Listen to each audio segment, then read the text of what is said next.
میں ساری چیزیں بھول سکتا ہوں لیکن آپ کی کنجوسی اور آپ کی خاموشی کو نہیں بھول سکتا۔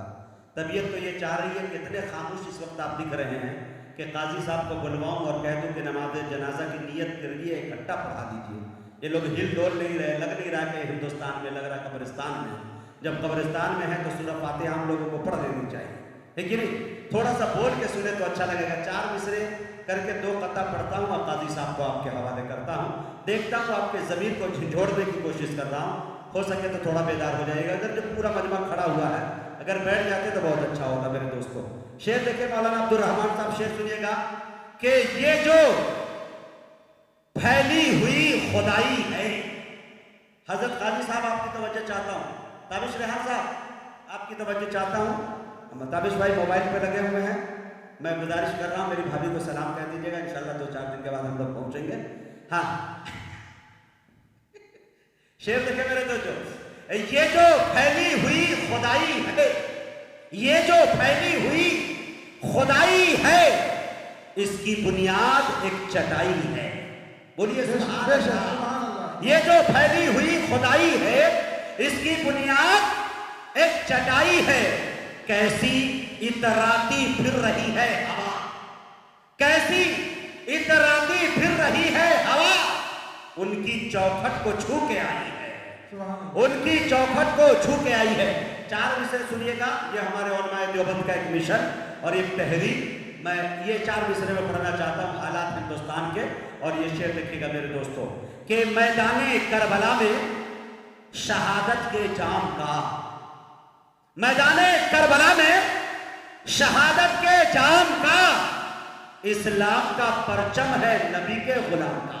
بولیے سبحان اللہ۔ میدان کربلا میں شہادت کے جام کا، اسلام کا پرچم ہے نبی کے غلام کا۔ ہر سنی نہ وہابی نہ شیعہ کے امام کا، سکہ چلے گا صرف محمد کے نام کا۔ سنی نہ وہابی نہ شیعہ کے امام کا، سکہ چلے گا صرف محمد کے نام کا۔ آئیے میرے دوستو، میں بڑے ادب کے ساتھ خطیب دی شان دی صلاحیت ہر دل عزیز قاضی شمشیر صاحب دامت برکاتہم العالیہ، قاضی شریعت دارالقضا کٹیہار، بڑے ادب کے ساتھ حضرت سے گزارش کر رہا ہوں کہ حضرت تشریف لائے اور اپنی قیمتی باتوں سے ہم سامعین کو نوازیں۔ مجھے امید ہے کہ انشاءاللہ قاضی صاحب بیچ بیچ میں آپ کو ہنسانے پہ بھی مجبور کریں گے، لیکن بیچ بیچ میں میرے دوستوں رولانے پہ بھی آپ کو مجبور کر دیں گے۔ اللہ تعالیٰ سے دعا کریں کہ اللہ تعالیٰ ہم سب کو قاضی صاحب کی ایک ایک گفتگو پہ عمل کرنے کی توفیق بخشے۔ بڑے ادب کے ساتھ حضرت قاضی صاحب سے گزارش کر رہا ہوں حضرت تشریف لائے اور اپنی ایمانی عرفانی حقانی تقریر سے خابدہ قوم کو بیدار کریں۔ ایک باپ نے اپنی بیوی کو حمل کی حالت میں چھوڑا ہے اور پنجاب گیا ہے، کیا کرنے کے لیے؟ مزدوری کرنے، کہیے نا سکھوں کا گنا کاٹنے کے لیے اور سکھوں کا دھان روکنے کے لیے۔ پورنیہ سے گیا ہے پنجاب، اپنی بیوی کو حمل کی حالت میں چھوڑ کے گیا۔ 8 مہینوں کے بعد بذریعہ جھوٹ اس کو بچے کی پیدائش کی خبر دی جائے۔ پلٹوار پوچھتا ہے کہ مجھ کو جو ہے لڑکا ہوا ہے کہ لڑکی ہوئی؟ نہیں سر، تو خبر دینے والے نے کیا کہا؟ لڑکی ہوئی ہے۔ لڑکی کی ولادت کی خبر سن کر باپ کا حال یہ ہوا، غلظ وجہہ مسودہ، باپ کا چہرہ کالا ہو گیا، وَهُوَ كَظِيمٌ، اور وہ غم سے گھٹنے لگا۔ اِذَا بُشِّرَ أَحَدُكُم بِالْأُنثىٰ ظَلَّ وَجْهُهُ مُسْوَدًّا، جب تم میں سے کسی کو بیٹی کی ولادت کی خبر دی جاتی ہے تو باپ کا چہرہ کالا ہو جاتا اور وہ چھپتا پھرتا۔ میں آپ سے پوچھنا چاہتا ہوں، کیا یہ بچی آپ کی اولاد نہیں ہے؟ اگر بیٹے کی پیدائش پر عقیقے کا اہتمام کیا جاتا ہے، مجلس میلاد سجائی جاتی ہے، رشتہ داروں کو بلا کر دعوت کا اہتمام کیا جاتا ہے، تو بچی کی پیدائش پر کیوں نہیں عقیقہ کیا جاتا؟ کیوں نہیں دعوت کا اہتمام کیا جاتا؟ کیا بچی اس قابل نہیں ہے کہ اس کی ولادت پر خوشی منائی جائے؟ کیا بچی اس قابل نہیں ولادت پر رشتہ داروں کو بلایا جائے. قسم خدا کی یہ بچیاں جن کو ہم زحمت سمجھ رہے ہیں، سرور دو عالم صلی اللہ علیہ وسلم نے ان بچیوں کو رحمت کہا ہے. رحمت. بچیاں رحمت ہیں زحمت ہیں؟ بولیے نا. رحمت ہے. رحمت ہے. میں نے اپنی بچی کی شادی 12 کلومیٹر دور ایک گاؤں میں کی ہے. گاؤں کا نام کہیے نا چھٹولپور ہے. نہیں، میں نے اس گاؤں میں اپنی بچی کی شادی کر دی ہے. 1 سال سے میں دیکھنے کے لیے نہیں گیا. اب دل میں آیا ہے کہ بچی کو دیکھنا چاہیے، تو میں نے مورھی چوڑا کی ٹوکری دبائی اور روانہ ہوا. ابھی دروازے پر پہنچا نہیں تھا، میری بچی کو کسی نے خبر دی ہے کہ تمہارے والد تمہاری ملاقات کے لیے آ رہے ہیں. تو مارے خوشی کے اس کے دونوں آنکھوں سے آنسو نکل کر خوشی سے مچل گئے. گرمی کا موسم تھا، پسینے سے میں شرابور تھا. فوراً پنکھا لے کر دوڑ کر آئی ہے. ٹھنڈا پانی لا رہی ہے، پنکھا چل رہی ہے، ناشتے کا اہتمام کر رہی ہے. کیا بیٹا بھی ایسا کرتا ہے؟ پھر وہ باپ کتنا بڑا ظالم ہے جو اپنی ساری جائیداد بیٹوں کے نام رجسٹری کر دیتا ہے، اب بیٹیوں کو محروم کر دیتا ہے. گھر بنانے کی زمین کو جانے دیجیے، بیٹا باری کو چھوڑیے، کھیتی کی زمین تک کو یہ باپ اپنی بیٹوں کے نام رجسٹری کر دیتے ہیں. ایسے باپ کو میں اپنے نبی کی حدیث سنا رہا ہوں، کان کھول کر سن لیجیے. من قطع میراث وارثہ قطع اللہ میراثہ من الجنہ. جس نے اپنے کسی وارث کو میراث سے محروم کیا، اللہ اسے جنت سے محروم کر دے. جو باپ اپنی بیٹی کو جائیداد سے محروم کرے گا، اللہ اسے جنت سے محروم کر دے گا. اچھا بولیے، باپ جو ہے آج کل بیٹیوں کو محروم کیوں سمجھ رہا ہے؟ بیٹیوں کو منحوس کیوں سمجھ رہا ہے؟ بلکہ یہ بچی میرے گھر میں آئی ہے، دنیا بھر کا خرچ لے کر بالغ ہونے تک اس بچی پر مال خرچ کرنا پڑے گا. جب یہ سن بلوغ کو پہنچے گی، شادی کے قابل ہوگی، تو اس کے نکاح کے لیے ہرن پور کا باچھا خریدنا ہوگا. ہرن پور ہاٹ کو دیکھا ہے آپ نے؟ کھریا ہاٹ کو دیکھا ہے؟ نہیں سمجھا؟ ہاں، ہزاروں میں نہیں آئے گا، لاکھوں میں آئے گا. نہیں سمجھا؟ ایک آدمی کا نکاح پڑھانے گیا تھا، جب وہ قاضی نامے پر دین مہر لکھانے پہ آیا تو اس نے آدھی سطر میں دین مہر لکھایا 19,17,786 روپئے 7 پیسے. یہ بولیے کہ قاضی نکاح کو پنکچر کرنے والی بات ہے نا؟ یہ 7 پیسے، یہ 786 کہاں سے ہے؟ بلا مولوی صاحب آپ اپنا کام میرے بغل میں کرو نا. کہاں؟ تاکہ سنیے، اس دلہا بابو نے مجھ سے 19 لاکھ روپئے تلک میں وصول کیے ہیں. میں نے تو 2 لاکھ کم کر دیے ہیں، 17 لاکھ ہی مہر ہے. یہ الٹی گنگا بہ رہی ہے نا.